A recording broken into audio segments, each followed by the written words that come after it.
শোকের দিনেও থামেনি যুদ্ধের ছায়া। লাখো মানুষের উপস্থিতিতে চলছিল আয়াতুল্লাহ আলী খামেনির শেষ বিদায়ের আনুষ্ঠানিকতা। ঠিক তখনই ইরানের আকাশে একের পর এক বিস্ফোরণের শব্দ। ফলে প্রথমেই সন্দেহ যায় যুক্তরাষ্ট্রের দিকে, কিন্তু কিছুক্ষণের মধ্যেই ওয়াশিংটন স্পষ্ট জানিয়ে দেয় তারা চালায়নি কোনো হামলা। তাহলে কে ঘটালো এই বিস্ফোরণ? আর আড়ালেই কি তবে লুকিয়ে আছে মধ্যপ্রাচ্যের আরো বড় কোনো সংঘাতের ইঙ্গিত? ইরানের সংবাদ মাধ্যম মেহের নিউজ এজেন্সির তথ্য অনুযায়ী বৃহস্পতিবার গভীর রাতে বুশেহর ও এর আশেপাশের কয়েকটি এলাকায় একাধিক বিস্ফোরণের শব্দ শোনা যায়। বুশেহরেই রয়েছে ইরানের গুরুত্বপূর্ণ পারমাণবিক কেন্দ্র।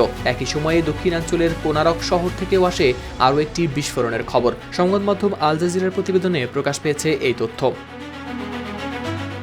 এদিকে ঘটনার কিছুক্ষণের মধ্যে মার্কিন সেন্ট্রাল কমান্ড জানায় গেল কয়েক ঘন্টায় ইরানের ভেতরে কোনো সামরিক অভিযান চালায়নি তারা। ফলে বিস্ফোরণের উৎস নিয়ে নতুন করে শুরু হয়েছে জল্পনা।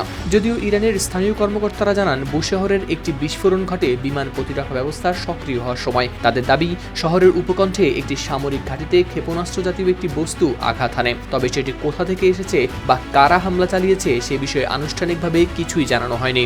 এদিকে এই ঘটনার পর ইসরায়েলের প্রধানমন্ত্রী বেনিয়ামিন নেতানিয়াহু জানান তার সঙ্গে মার্কিন প্রেসিডেন্ট ডোনাল্ড ট্রাম্পের ফোনে কথা হয়েছে। দুই নেতা বিভিন্ন বিষয়ে সমন্বয় বজায় রাখার বিষয়ে একমত হয়েছেন বলেও জানিয়েছে ইসরায়েলের প্রধানমন্ত্রী কার্যালয়।